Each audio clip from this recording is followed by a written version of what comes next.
everybody, I'm Tom Vasel, and welcome back to my top 10 games from publishers as I go through different publishers and tell you my favorite games that they've made. Today we're taking a look at Aldrich Entertainment Group, or everyone calls them AEG. No one calls them anything else.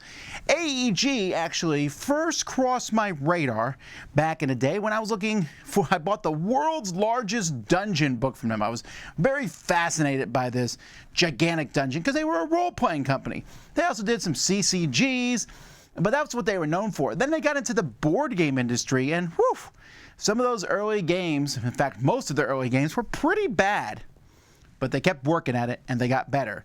Now they're very well respected in the board game industry. In fact, that's pretty much all they do at this point is board games.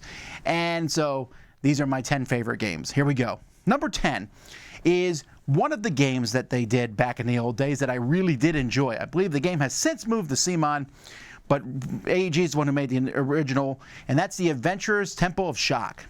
I love this game. I mean, it has some issues. It should have been a modular game. There's so much that could have been done with it. But as it is, this is Indiana Jones / Lara Croft in a box. You are adventurers running from a boulder that's rolling and chasing you, walls coming in, over a lava pit, crossing a rickety bridge before a waterfall, with little plastic miniatures for all this stuff. It's fantastic. And it is very thematic. There's two games in this series. The second one, in a pyramid, was also pretty neat, but this one is the better of the two. It's silly fun, it's lighthearted. I still have a copy in the Dice Tower Library because it's just really entertaining. Number 9 is Valley of the Kings. Now actually there was 3 Valley of the Kings. And all of them are the same game, but they're compatible, just different cards. And then they made a Kickstarter that had all of them in one box. Valley of the Kings is a deck builder in which you are burying cards over the course of the game.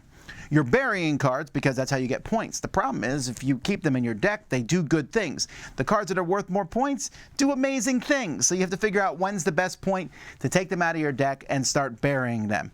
It's a good concept. I like it a lot, and it's one of the smoothest deck builders that exists. Number 8 is the game that made AEG all the money, and that's Smash Up. Smash Up, 10 years, still going strong right now. And in fact, there's spin-offs, and they've done stuff with the Op and Steve Jackson. We got Munchkin and Disney and Marvel, but just base game and all the many, many, many expansions, where you take things like mimics and zombies and skeletons and ghosts and cowboys and grannies and cats and princesses. You take 2 factions and you mix them together. So it will be vampire robots. What? You can do that. The gameplay is best with 3. It has a bit of take that into it, but it's just silly fun and people love the combinations. Number 7 is Mystic Vale. Dominion was the game that introduced the world to deck building. Mystic Vale introduced the world to card crafting, although it hasn't really caught on the same. Mostly AEG makes games with card crafting, and this is a good one. It's from John DeClaire, not the last time you'll hear his name on this list, but in this game you are making cards. It's basically a deck builder, but you put plastic things into a card sleeve and you change your cards.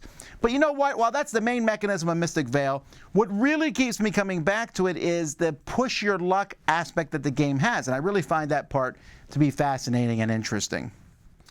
Number 6 is Tiny Towns.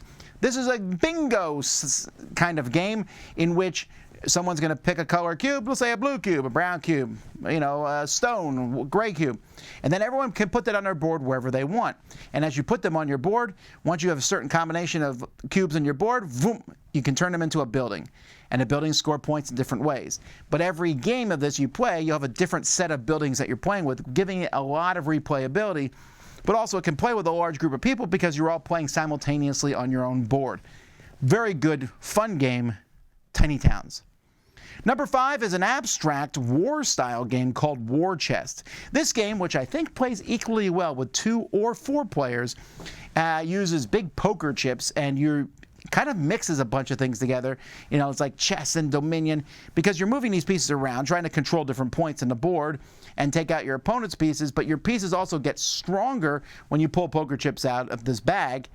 But you can also use these chips to activate the troops. So you have to kind of find a balance of what. And each team will have very different units on it, and all the units seem to be pretty balanced, and some units are better against others and stuff, but it's a really neat game. You should check it out.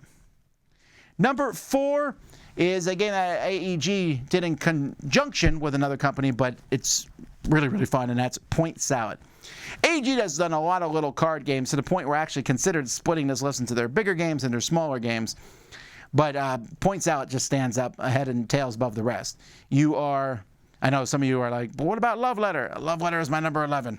But Point Salad, you take a couple fruits, veggies, or you take a point card on your turn. And you just keep doing that at the end of the game. All your point cards score for all your veggies. Simple drafting, but so much fun. Casual, but very entertaining.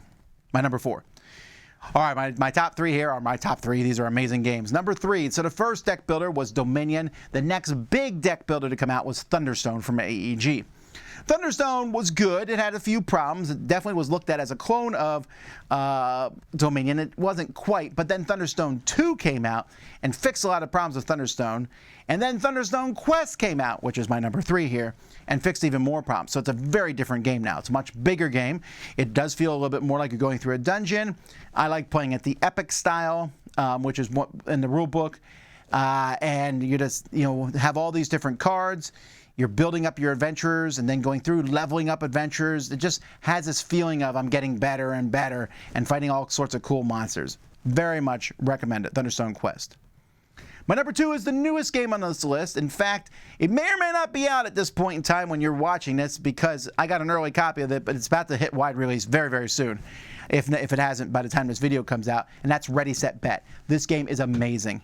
I've played this game more than almost any other game this year, and in fact, since the Dice Tower Retreat is going on while this video, Dice Tower Retreat is going on in a couple weeks from now, but I will be playing it maybe when you're watching this.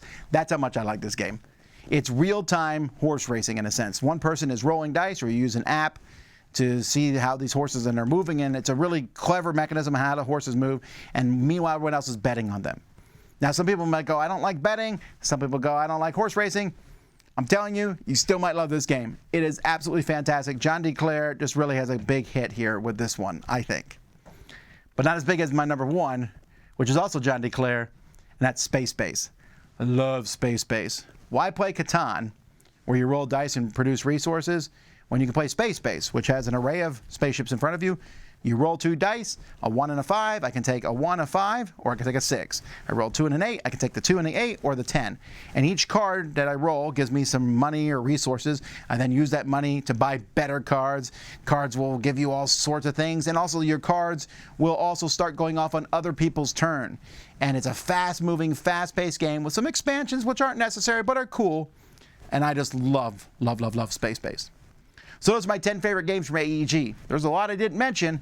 Perhaps I didn't mention your favorite. Let me know what it is in the comments.